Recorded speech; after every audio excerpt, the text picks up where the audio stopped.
tamamen ırkçılık.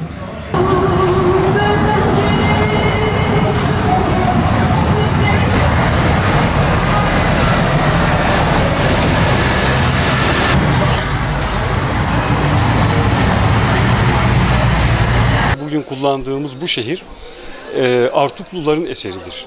Dolayısıyla konutlar, yapılar, medreseler, camiler hep Artuklu, kadim Artuklu vakıflarına ait yapılardır. Bir kısmı şu an özel mülkiyete geçmiş olsa dahi kökeninde kadim Artuklu vakıflarına ait yapılardır. Bir yazarımızın ifade ettiği gibi şehir aslında komple bir vakıf şehirdir. Artukluların mülklerini insanlığın hizmetine sunarak vakfettikleri komple bir şehirdir. Fakat son günlerde geldiğimiz noktada şarapla, içkiyle, kumarla, fuhuşla anılır olmaya başladı bu şehir.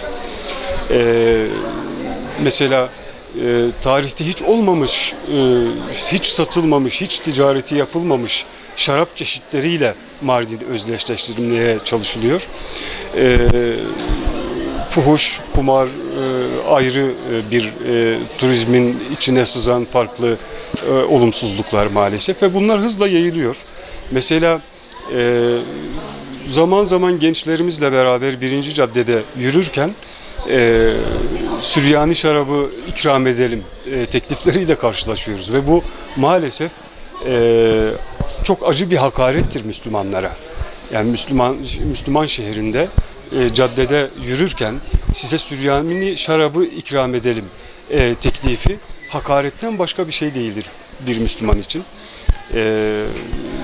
Dolayısıyla ve maalesef bu yaygınlaşıyor. Hatta geçtiğimiz senelerde hiç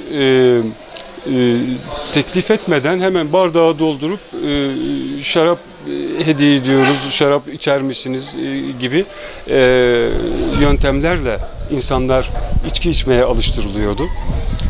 Gelen turistlerin bir kısmı bu şekilde bilmeden bir kısmı şarap içmek durumunda kalıyorlardı. Bu şehrimiz için çok ciddi bir olumsuzluk. İçkinin zaten yasal olarak reklamı yapılamaz. Satış için reklamının yapılması yasaktır. Kaldı ki vakıf şehir Mardin'de içki satılan bazı dükkanların, iş yerlerinin mülkiyeti de vakıf mülkiyetidir. Vakıflara aittir. Vakıflara ait bir mekanda içki satışı da yasal değildir. O da ikinci yasal olmayan bir durum. Bazıları tapulu olsa dahi kökeninde vakıftır. Yani Cumhuriyet döneminde maalesef bazı vakıf mülkleri satılmış ama kökeninde vakıf bir mülkiyettir. Yine yasal değil. Mabetlere, okullara 200 metre mesafede içki satılamayacağı yasağı da var. Bu da üçüncü boyutta bir yasak. Yani 3 boyutlu yasaklar engeli aşılarak bugün burada yoldan geçenlere reklam yapılması suretiyle, ikram edilmesi suretiyle, levhalarla şarap satışı yapılıyor, şarap reklamı yapılıyor. Bu yasal olmayan durumların ilgili kurumlarımızca engellenmesi bu şehre duyulan saygı gereği olacaktır. Yani bu şehre saygı duymak zorundayız.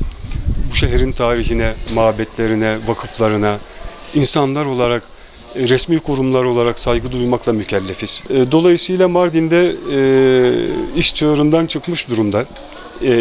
İçki reklamlarının yapılmaması, vakıf yapılarında içki satılmaması ve genel olarak yasalara uyulmasını ilgili kurumlarımızdan bekliyoruz.